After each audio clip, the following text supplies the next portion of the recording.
Hello, hi friends.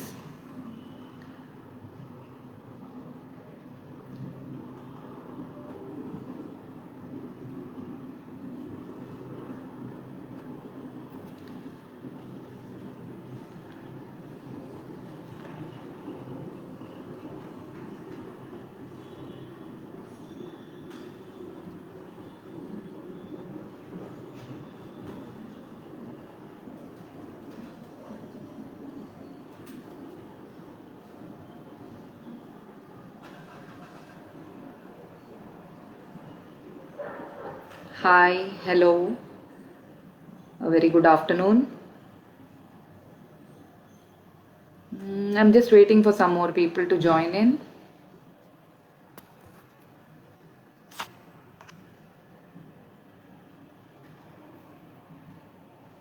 Hey, thanks, Amok. I understand it's a work day, but thanks for coming in. Thank you for your wishes too, Amok.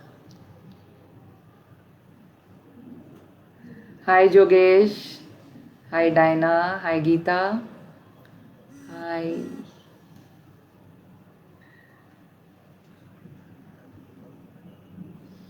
Okay, so I'm quite new to FB Live, setting it up myself and doing everything. So, social media junkie.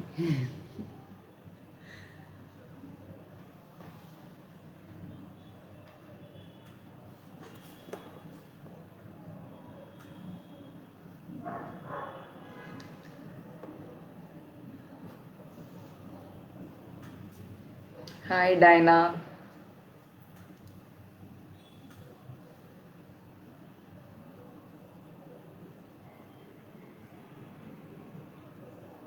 So let's wait for some more people to join in and then we'll start off.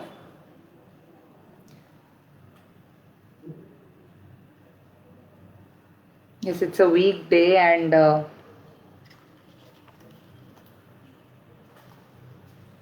I kind of kept it in the middle of the day.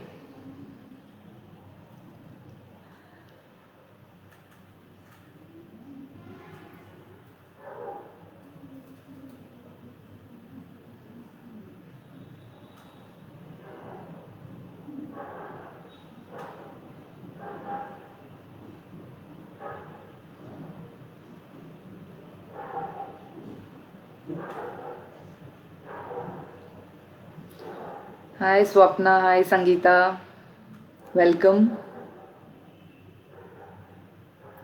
Hey Swapna, nice to see you too. Thank you for the wishes. It's been a long time, right, Swapna?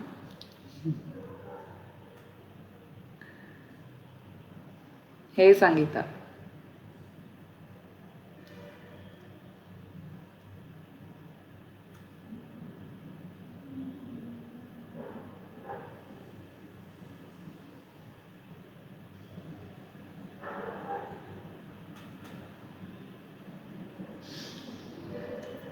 Hey Chanchal, hi.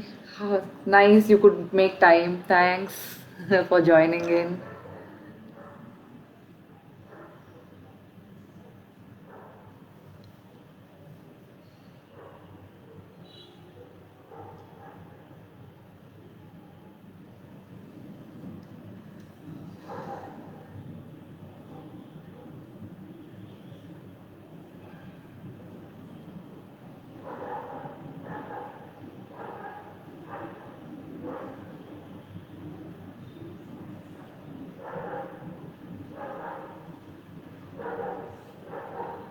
Hey Mayur, hi Mayur Jadhav. Thank you for the wishes.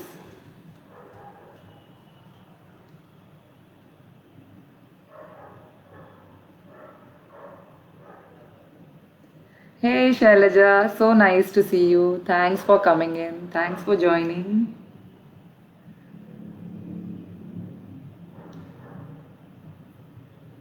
I know, so good to. I wish I could see you all. I should have had a Zoom meeting rather than the FB Live.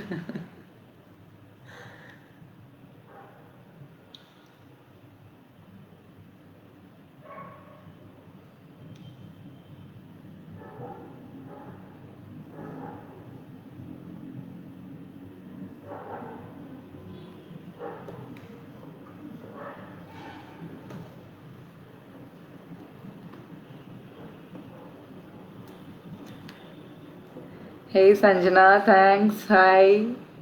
Thanks for the wishes.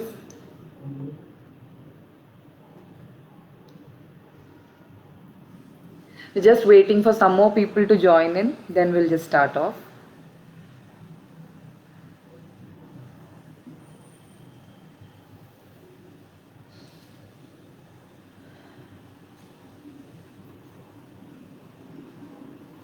I hope I'm quite clear, right? I'm audible.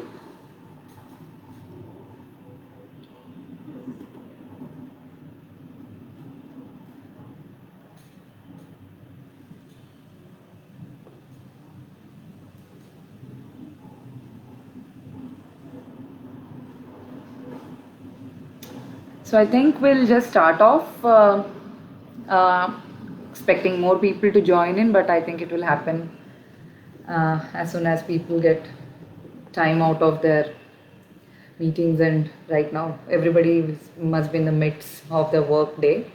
So, so how is COVID treating you all? Thanks, Chanchal. Thanks for confirming. So, I'd really like to know how COVID is treating you all. How has it been the last few months of this lockdown, and even after opening up, how has it been? Some comments would be great so that I know that you are listening to me.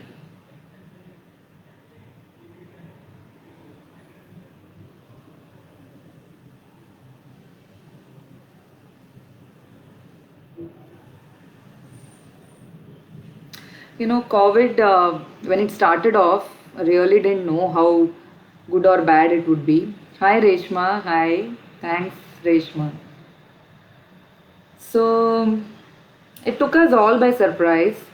And honestly, like last year, nobody would have thought by the time of New Year, that 2020 would start off at such a great uh, point. Was that I think the COVID is testing us to the max, and a lot of challenges that it has thrown us. Um, I would like to talk a little bit about how I started off with writing this book. So last year I met Jogesh Jain, and he's the first India's first employability coach. And yes, Sanjana, it is a new challenge for life. Yes, Sangeeta, it is testing times. So I met him, and we got into a coaching thing where he was helping me understand what is a new path that I can pick up for myself. So for those who know me and those who don't know me, I started off as an IT professional, and have been in the IT sector for around 10 years, for almost a decade. And due to the situations that time, I had to step out of my IT job and was wondering what to do during around those days. And I didn't know anything better than coding at that time. So I started off with my husband had gifted me a sewing machine, so I loved crocheting, knitting, and all. And all through my office days, I had a beautiful crochet and a knitting group where we always used to meet up every month. And we used to have like make and show things that I have crocheted this month, I have knitted this thing. And we used to all meet together and used to have like, it used to be like a lunch time party, and we used to have fun, enjoying our crafting stories, and how to do this, how to do that, how did you do that, where did you get this. So it was a lot of sharing and a lot of joy of making something with your own hands. And during my IT job, that was what I used to keep lacking, that there was a lack of um, result. As in, I could sit, I could code for hours. I didn't know where my code, what it did, because I was not client facing at that time. And hi, Ritika. Hi. Good to see you. Thank you. And while I was working on my software, coding job, it used to be like so funny that I would do everything that the client wants, but I didn't know how it is actually affecting the client because I was not client facing. I was not able to, understand what the client pain is or what the client wants to do or what does he want to, the it was always like so much virtual in that world of. I think most of my friends who are still in development right now would be understanding that thing that I'm trying to say. And for me, it was quite a difficult time.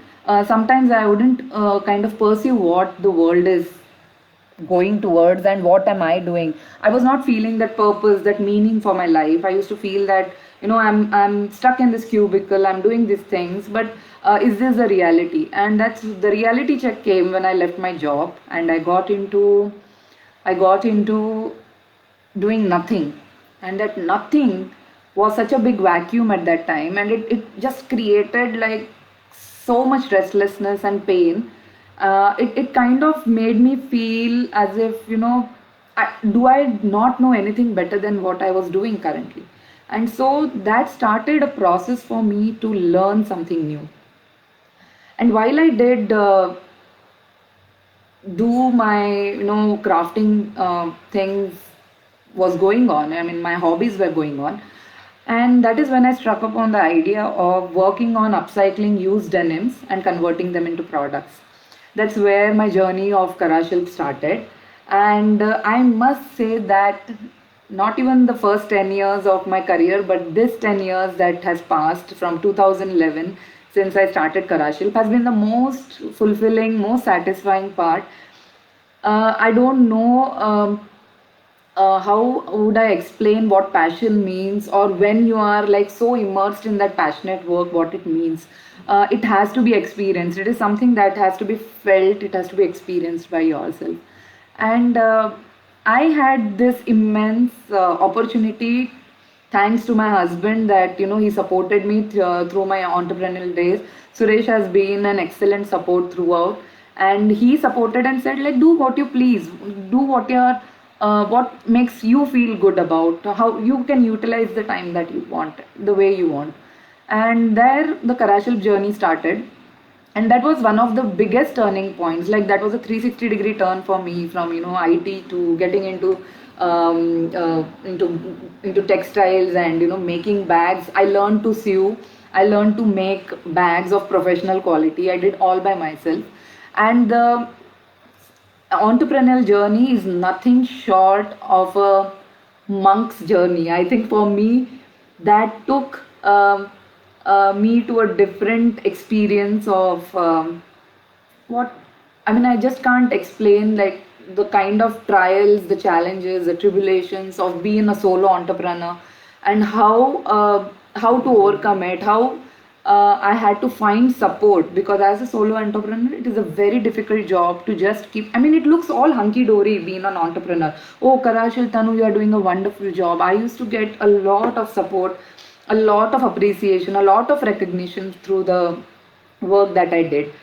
And I realized that you always need a sounding board when you're working your career. And it helped me that I took myself out. I was quite an introvert. I used to like behind the scenes work. I used to love sewing my bags and and putting it front of people. But what used to happen was, I couldn't understand the lot of things that business asked me to do. And that's when I got into a networking meet. It was an all women's networking meet, and it was the first of its kind, run by Ruchi Mittal. She runs her entrepreneurial network, and that's where I got into and actually learned the tidbits. And I got to know that there are women who are working so seriously, and they are not into gossip chat, or they are not into any kitty party kind of talks, but they are seriously looking at their goals. They are seriously viewing their goals, and they're understanding what is the business needs, what do they need to uplift themselves with, and what as the support. And that was the first time I saw how women came together and supported each other. And one person's experience was like a learning for the other entrepreneurs that we were there in that group, and it is awesome. And all these experiences, it kept rolling, and I went through certain transformations personally. I started exploring a lot of spiritual world around me. What is it that drives me? What is it that we call passion? What is that a purpose our life, purpose of our life is? And these questions used to, keep bothering me at the back of my head, and it used to kind of, not let me sleep at night. And this is when I started exploring spirituality. I started exploring what I'm not talking about religion here. I'm talking more about what was the deep science that holds us together. And I have been into I had learned Reiki. I was a Reiki practitioner earlier, and somewhere down the line I kind of missed working on it. The whole thing came together when after the birth of my second child, my daughter, I kind of came into a place where I had to explore spirituality, and things started coming in front of me in the way that, Tanu, this is it, and Tanu, you need to see this, Tanu, you need to understand this, and maybe this will lead to. And I had a lot of questioning going on within me. What is my purpose of life? Is it about being a mother? Is it about being a daughter? Is it about being a sister? Is it about being a wife? Is it about being an entrepreneur? What is it about this that I can do? Or how can I help impact? I understand business to a certain extent. Okay, now how can I help others to take value of that? And all these questions were creating a lot of it did create a lot of clouding in my thoughts, and I was getting too confused at one point of time.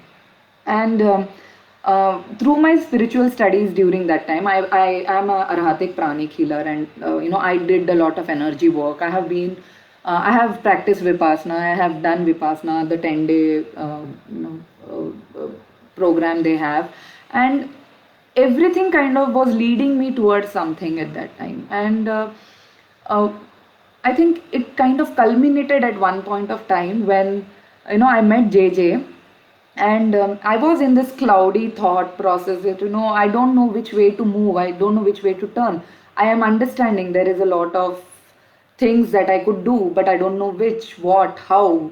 And JJ was JJ had a coaching sessions going on that time, and it was like a 6-month coaching session which I joined, and he slowly and steadily and gently pointed out a lot of things that Tanu, you can do this, Tanu, you know this, Tanu, why aren't, and somewhere my confidence have taken a beating. And during the sessions he did point out that Tanu, you can do why don't you write a book? You have immense experience about certain things, and since you have this thought of sharing it with others, I think a book would be a good way to share it to others. And that's how the journey started for me. It was the last thing in my, I don't even think it was in my list. Honestly, it was not even in my list. Book writing was not in my list, but somehow I got it all together, and I said, okay, let me make an attempt to write down some words. And I sat down in front of my in front of my laptop one day, and I was trying to write. All I could think of was the title of the book, and I didn't know what the book meant, what the book would say, what message I wanted to send through the book. And just I wrote down the title of the book, Bring Out That Red Lipstick. Now, I was wondering, why have I written such a title? This is so funny, what red lipstick? Why should I get the red lipstick out? And it was really, for days I couldn't take that out of my head, that why this name is occurring to me like this. I mean, what am I going to write behind this? I keep looking at the title and nothing seems to come in my head. And I used to do a lot of meditations and my spiritual energy work practices that I was doing, and during those meditations or during those introspection times, I used to kind of get small messages And I used to think, why am I blocking myself? Let me just listen to what this message says. And I used to just go and write it down in a paper. And I remember one day I decided that, come what may, today I will sit in front of the laptop and I'm going to think about what I'm going to write. And I was at my son's badminton classes. I always had a 1.5 hour wait outside his classes, so I had carried my laptop that day. I sat with it, and I was just thinking what to write, and I was trying to push myself so much that I just couldn't connect anything. And then I decided, what, I am letting go of things. I don't want to take this thing about what I should write. Let me just surrender myself and surrender to the process of writing, and let me see what comes to my head. And I just sat back on that sofa there, and I was closed my eyes and I was just thinking, you know what, the universe, I let it onto you, what you want me to write, and I will write that. A couple of minutes passed, and I started having a small trickle of idea. Some words started coming in, and then those words started flowing. The sentences started flowing, and suddenly, as if it was a dam that broke, and the whole I could feel like the whole paragraph coming out, and I couldn't keep up with my typing. Whatever I was thinking, I was just trying to write, and I just didn't have time to think that, what am I writing. After around half an hour or so, I just let myself be, and I went through. I scrolled on my laptop and tried to see what I had written, and I was really amazed at what I wrote at that time. It kind of had so much of I could relate to what I was written, and I realized that this was my guidance. This was the guidance that I have to write the book on this. And I went through those 2 pages that I wrote became 124 pages of the book that I am launching today. So it did come across as a lot of introspection, a lot of internal work for me while I was writing this book. 124 pages is quite a huge for me. I used to think, I couldn't think about I couldn't think about writing a paragraph, and here I am. I have written around 20,000 plus words for this book, and it is really amazing when you surrender to the process and you let yourself be and let the universe guide you. I would like to, I wanted to do this virtual session with all my friends and family. And I asked you a question about the COVID times, right? The COVID time was really a difficult one because around January, I started writing this book. And by February, I was done writing.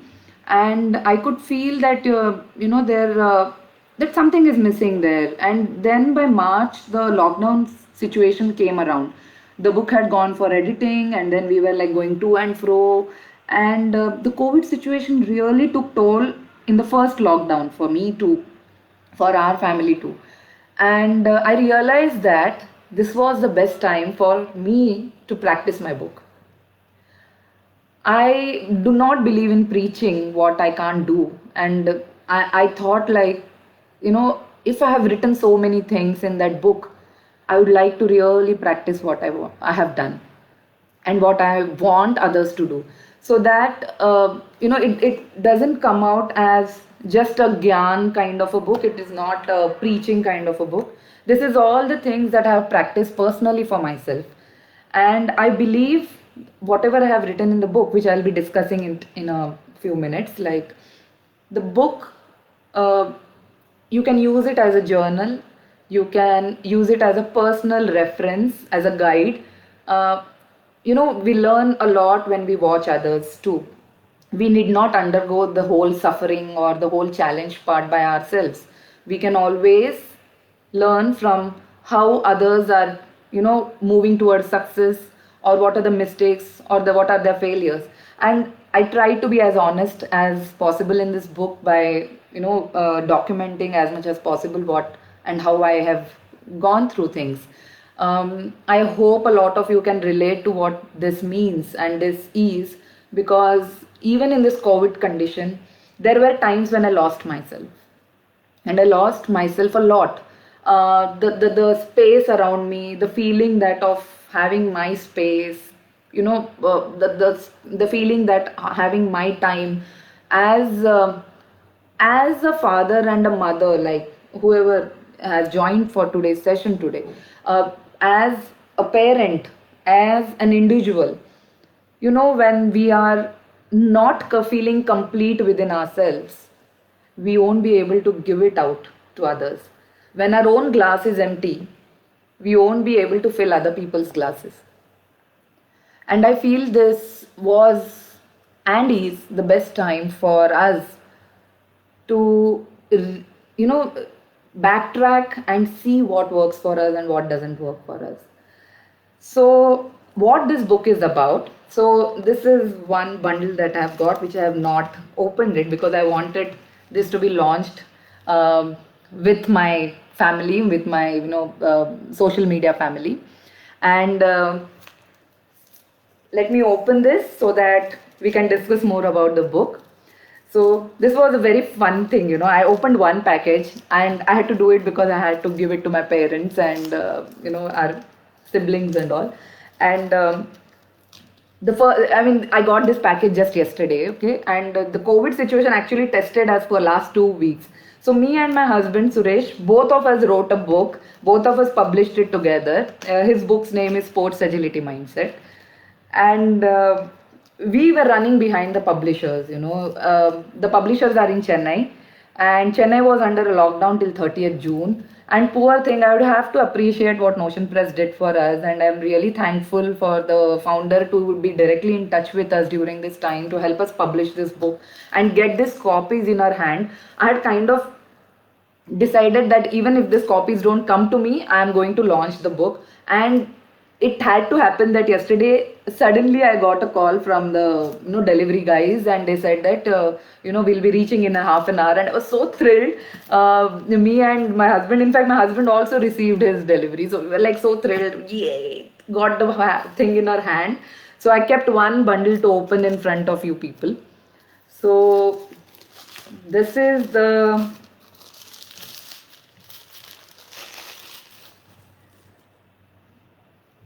So I'm formally launching this book for all of you to read. I'll be discussing a little bit on what this book is about so that you get a little context on what I'm trying to say here. So this book is nothing to do with men or women as such. But why I'm targeting more towards women. Thank you, Sangeeta. So, what happens in this book? Thank you, Chanchal. Thanks a lot. So, this book says how to harness the superpowers of feminine energies for success and well-being. And it has nothing to do with being a man or a woman. This is common for any gender. This is true for any gender. Thanks, Amok. Thanks for the wishes. So I'll just read out the blurb that is written on the back of the book. Yes, that's me. And that photo shoot was done by my son during the COVID lockdown. And I was very happy with it. Thank you. Thank you, Shailaja. So the book, the blurb of the book, I'm just reading it. In an effort to equalize things, we see many women display masculine traits like aggression, competing fiercely to fit into the work mold, juggling around with too many roles. They are force-fitting themselves into a masculine mold so as to be accepted, grow professionally, but deep down they do not feel aligned. The same is true of men too. They often curb their natural tendency to be gentle and empathetic towards others. Irrespective of gender, we are all inherently blessed with energies of dual nature, masculine and feminine. It is the interplay of these energies that govern our behavior. But how many of us are aware of it? Based on this fascinating insight, the author's personal experiences and expertise in all forms of energy work Bring Out That Red Lipstick is a practical guide for women. And in the bracket I'm saying men can read it too. It explains how women can awaken and harness their innate creative, intuitive, feminine energies for better alignment with their inner selves. This in turn will help them tap into the power within, be conscious, take better decisions, and achieve much more in their career and find purpose, fulfillment, and harmony in all spheres of life. So I have, like the book says, I have been into a lot of energy works past 15 years. And thanks, Rajni, thanks. Good you could join in. Thanks, Mayur. So, I did a lot of energy work and I could realize that, people would come to me for healings, and they would not know exactly how this energy works for them. And, energy work is basically about not being, let me explain a little bit because without this concept, I can't move ahead. Thanks, Rupali. Thanks, Nidhi. Thanks. Good you could catch up, Nidhi. I am also proud to have a friend like you, Rupali. So, the little concept about energy is that, we are in our physical bodies and we have something called as, generally we call it as aura, that, kind of is it's not invisible. For those who can see, they can really see the auras. So these are energy sheets around us. There are different layers of energies around our physical bodies. And what energy work does is, we work on clearing the blockages or the depletion of energy in those energy layers. We don't work directly on the physical body. But when we do the clearing in the energy layer, what happens is, the physical body starts responding because that is where it is absorbing and letting. It is like respiration, you are breathing in, you are breathing out. It's the same way your energy body is bringing in experiences. It is resonating with what you are thinking, and it is bringing from the universe that kind of energy. So the universe is this huge big tank of energy. We are the kind of people, the healers are the kind of people who channelize this energy. So we are just like a pipeline. And the energy comes from the universal source. It is also called as chi. It is also written as qi, ki. It is called as prana in India, in Sanskrit.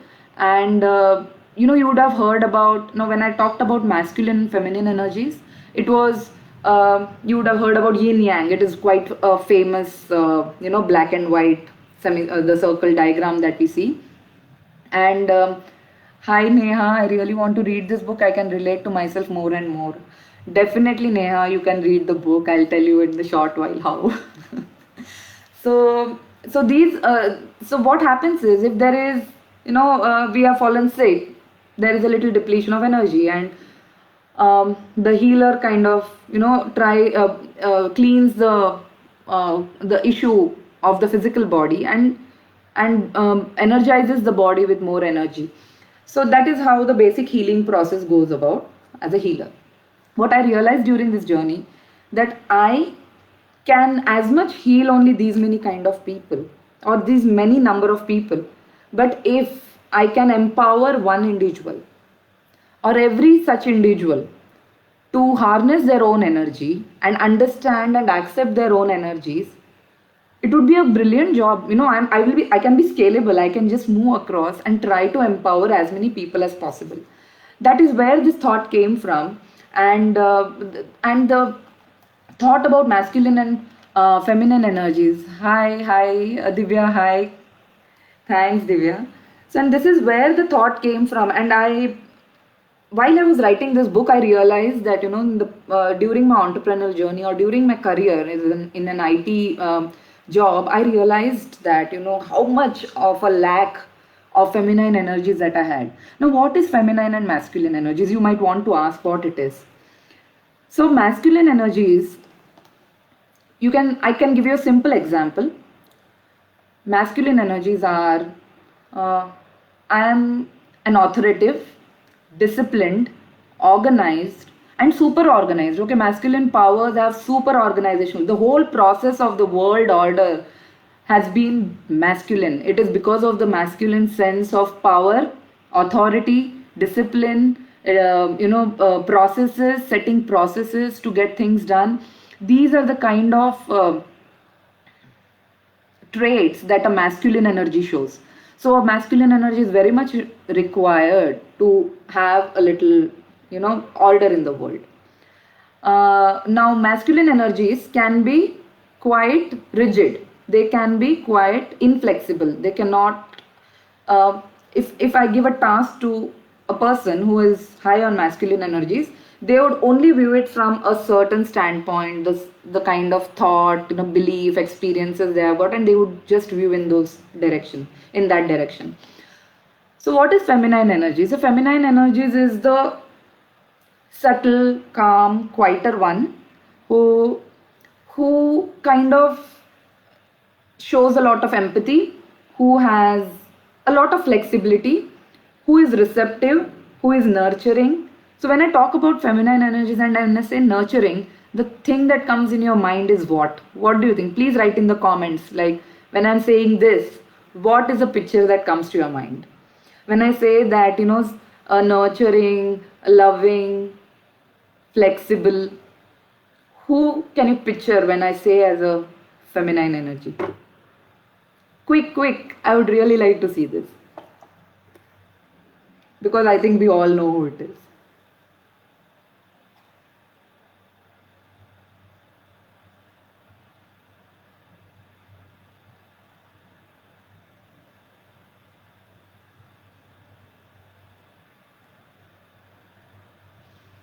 So when I talk about being loving, nurturing, oh yes, Sangeeta, you got it, mothers. Immediately you will put this to this point of mother. So mothers are, yes, a mother. A mother is a ideal example of feminine energy. And that's why they are called as, even Earth is called as Mother Earth. We called Bharat Mata, right? We call Bharat Mata. Why we say? Because the mother nurtures, is empathetic, she is soulful, she has flexibility, she will bend backwards to accommodate everything that a child wants to do or say. And this is what is the quality of feminine energy. It is flowing, it is fluid, it is flexible, it is receptive, it will sit and listen to you, it will accept everything that you say.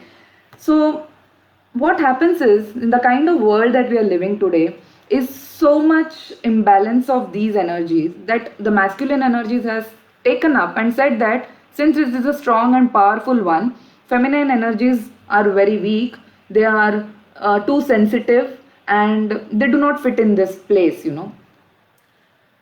Yes, Chanchal, mommy, yes, Neha, mommy, Richa, mummy, hi, Richa. So what happens when we are talking about feminine energies is we consider them as weak, sensitive, and that's why we try to push those energies down. Now, when I'm talking about energies, mind you, I'm not talking about father, mother, I'm not talking about man, woman, I'm not talking about boy, girl. I'm talking about energy as in Shiva Shakti. In tantric wisdom, it is called as Shiva Shakti, it is called as Purush Prakriti.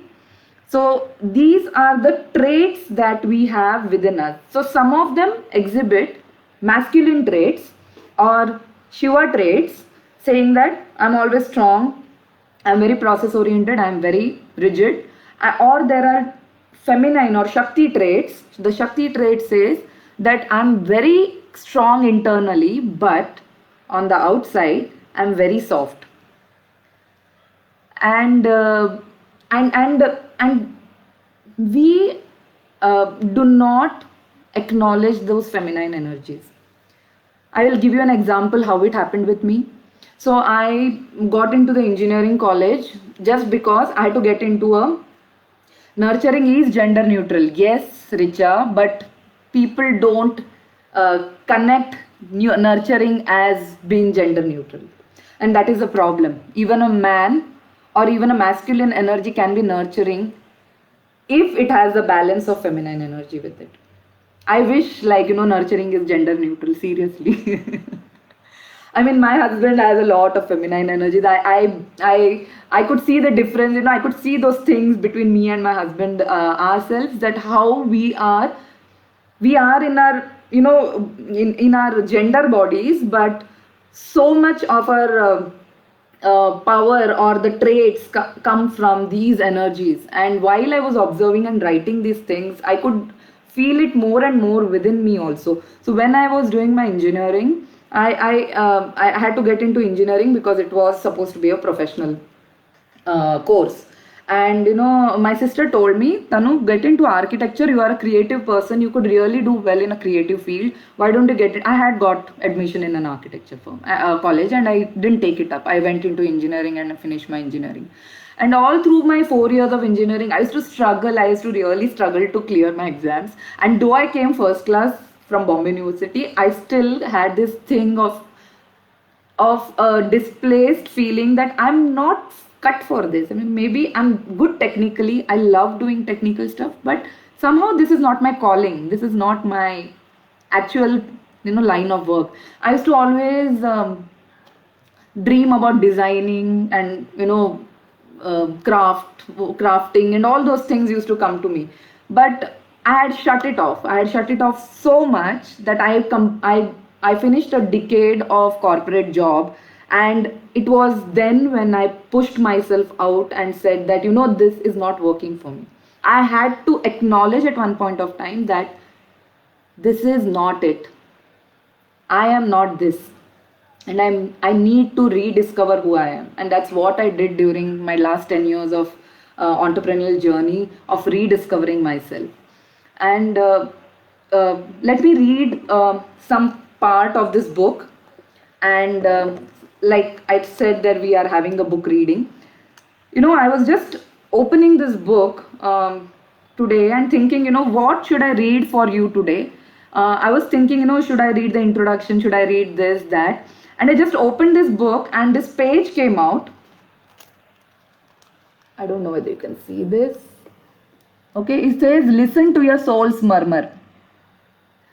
And I didn't want to, ignore my intuition that told me to read this chapter. I'd really like to read this chapter. Let's see how much I can read. I understand that you have to get back to work too. So before this, let me just read a part. Okay. So challenges are meant to test us. This is a chapter in the book. Challenges are meant to test us. Tough times do not last, but tough people do. This is a saying by Robert Schuller. There is a book by this name. God gives challenges to those who can handle them. Stated another way, we receive challenges to strengthen ourselves and peel the layers to bring out the best version of ourselves. I have always believed that anyone can transform adversity into opportunity.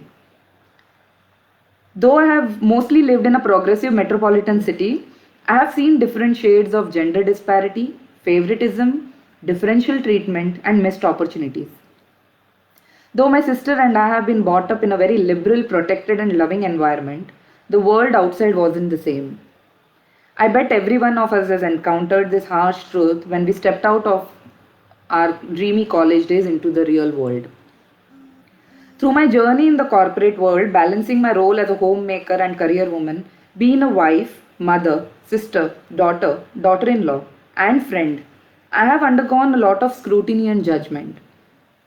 There were times when I wondered why we have to do it all. Why do we women balance everything while men could get away with one of the roles and compartmentalize it easily? How can I reduce such microplanning? Why do women pull other women down? It is physically and mentally tiring to be at the helm each day, trying to wade through challenges, not just personal, but social and professional too. But then, like the Bible says, God gives you as much as you can handle. What I learned through these different phases of my life has changed my limited thoughts and perception. The more I saw these challenges, the more I could relate to them and work on them and find different solutions to overcome them. A number of people Friends, some of my friends are there here, okay? Richa, I know Richa. She's been one support for me. I can see, yes. I have some of my friends from my crafting community. They have been like lovely support. They have been. I just don't know. I think just you enter into that zone and you forget about things. And the more I saw those challenges, I could relate to them. A number of people, friends, peers, seniors I met through this journey have shown me different and creative ways to tackle challenges, and I'm thankful to them. My self questioning led me to read about and explore spirituality through different methods. And that's how I understood the concept of universal energy, how it affects us and transforms us, and how we are not using it to the best of our abilities. I'd like to read a part of this chapter. Listen to your soul's murmur. I think most of us will resonate with this. There is a voice inside of you that whispers all day long. I feel that this is right for me. I know that this is the wrong.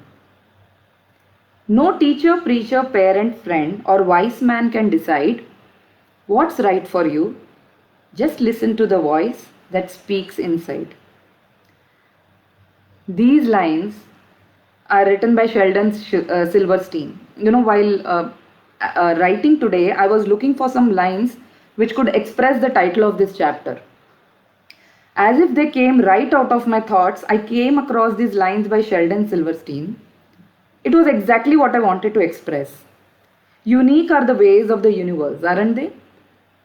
We all have that voice that speaks to us. Have you ignored that little voice within you that talks to you? I need a break today. I want to spend the whole day with just myself. Let somebody else do this routine work. I want to catch up on my sleep or laze around doing just nothing. I have to attend this family function, but I just want to attend a concert instead and chill out.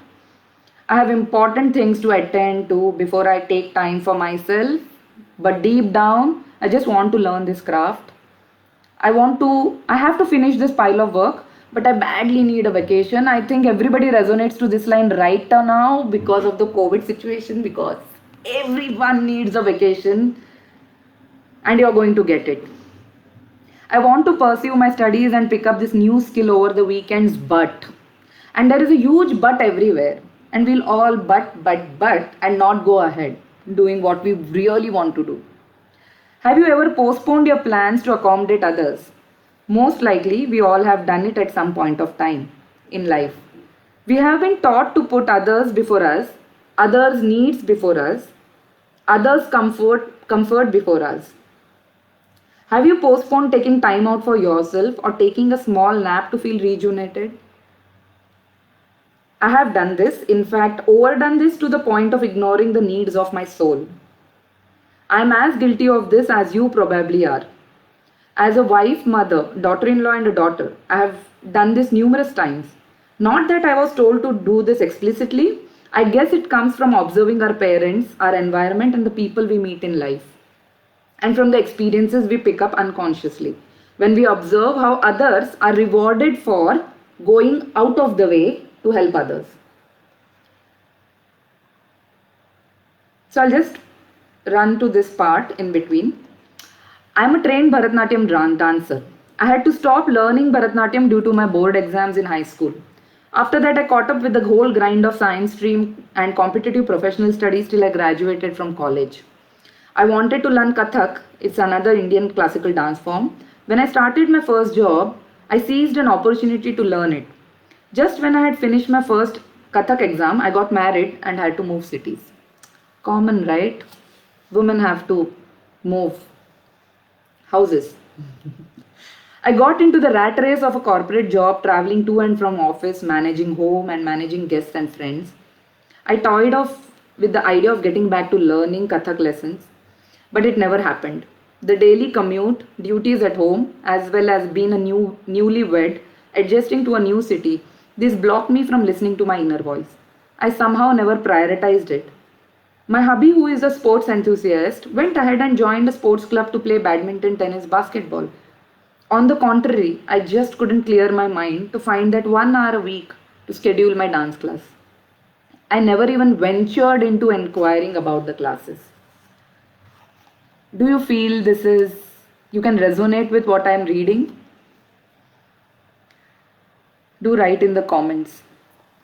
I felt this was a story not just with women but even men, that there are times when we get into this structure, and because there are a lot of expectations from people around us, we kind of just live mechanically around it. The book, Bring Out That Red Lipstick, is just trying to show you a mirror to these kind of things that we are doing. Maybe some of them are so subconscious, so rooted, and we are doing it so mechanically or unknowingly. This book is just an attempt to shake you off a little bit and try to address those concerns that you have within you. So I have devised, so there are 9 rules of soulful living. And these 9 rules of soulful living is tied to a framework in this book. Do read about it and do let me know.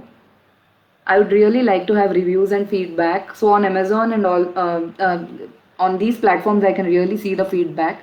You can even write to me. You can write to me on my mail ID. I'll pass on my mail ID, or you can connect to me on this Facebook page that I'm having my session today. Yes, Swapna, same here. Wanted to learn Kathak, never got a chance to do that. I can so feel you. Thanks, Ritika. Beautifully written, and many points are so relatable. I'd really like that if you can show this, give this book to young girls who are maybe starting off with their careers, or maybe starting off with their married life or anything. It would really help them not self-sabotage themselves. I don't want to sound feminist here, or my whole journey or the whole experience has been how to bring this masculine and feminine energies in balance, and that is what my workshops and programs are currently doing. Some of them who are there in this Facebook live have also attended some of my workshops and programs, and I feel, yes, Chanchal, I guess I'm the selfish one here, never fit into the roles and expectations. Me first. If I'm the whole and full, I can be whole and full in all. Oh God, you just said that. You just said that so perfectly, Chanchal. So I was talking about my programs. So the programs that I'm holding is open for men and women both. Now, why I was talking about women more is, women by default are born with this feminine energy, so they don't have to really struggle to get it out. What they have, the challenge with them is that they have suppressed it over patriarchy and all the things that we have been going, like our environment and conditioning, that the women have just pushed that feminine energies down, their creativity, their the thing of them being them, the expression, the fluidity, the flexibility, the receptivity. They have just just suppressed a lot of things. And my first motive is to empower them, because they already have it in them. They just need to be shaken up a little bit here and there. And then I have to tell them, hello, you should love yourself. And for men, if you're really stuck somewhere, I mean, applies for both men and women. If you really feel you're stuck somewhere, you feel that, I'm not in the right place. What am I doing? What is my purpose of life? How can I try to get more from what I'm doing? Or, from the job that I'm doing, from the business that I'm doing. If I want to find out what I can do more, this book and the programs that I'm doing is targeted to help you do that. The beginning and the end of any journey is self-awareness. And I believe that, the moment you are aware about what you need, you will work towards it.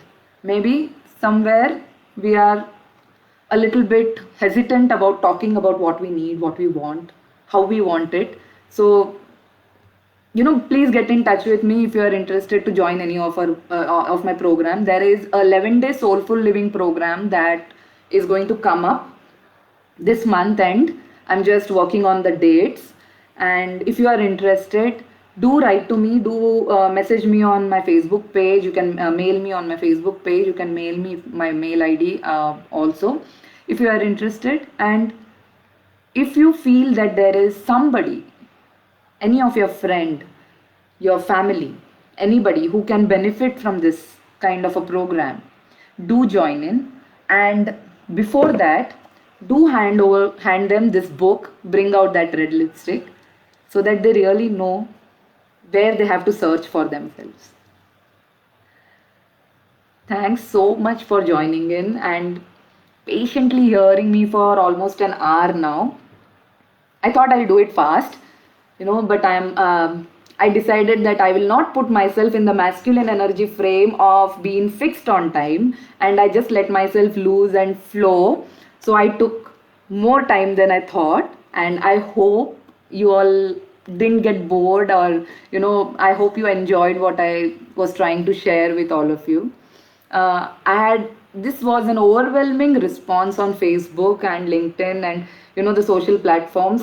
I have not been in touch with a lot of my friends, a lot of my family, but this book brought back me talking to all of them again. And you can buy this book on Amazon.in. The paperback and the Kindle version is available. It is also available from the publisher's website, notionpress.com. This book is also available internationally on Amazon.com, Amazon.co.uk. Available on Google Play, Kobo, iBooks. So you can just search for the book on Google and can buy it. I have one small request, I really need this favor.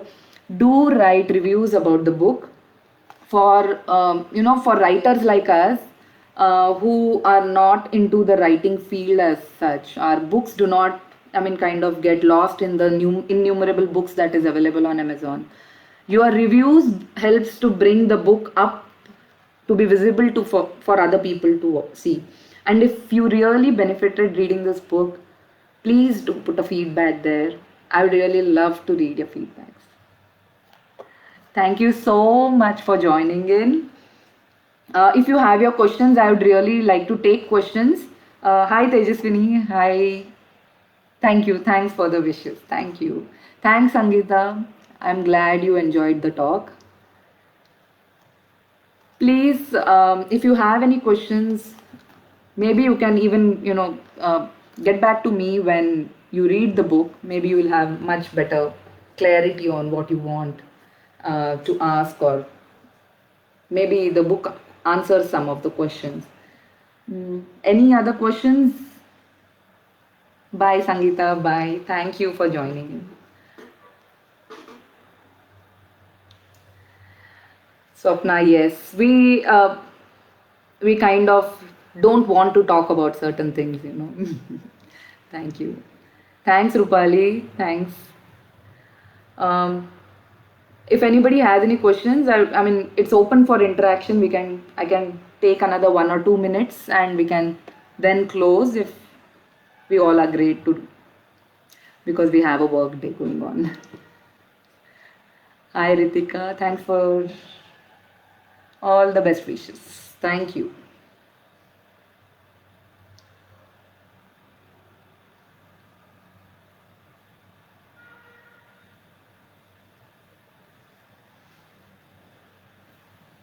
Thanks, Anjana. Glad you enjoyed. Bye. Thanks, Mayur. Please take time and read this book, and maybe just underline some things that you feel resonates with you. Try doing the exercises jotted down in the book. These are things that I've done myself personally and have felt a lot of change. Yes, Amog, I am the best monitor, I know. So Amog is my school friend. Right from KG we have been together, right from kindergarten. And I have always been the monitor in my class.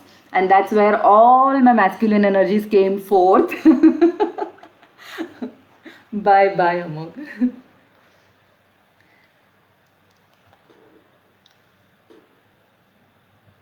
Thank you all. Then I would close this since I'm not seeing any questions as such. I think I'll close this live session now. It was great having all of you. Thank you for patiently listening. Bye.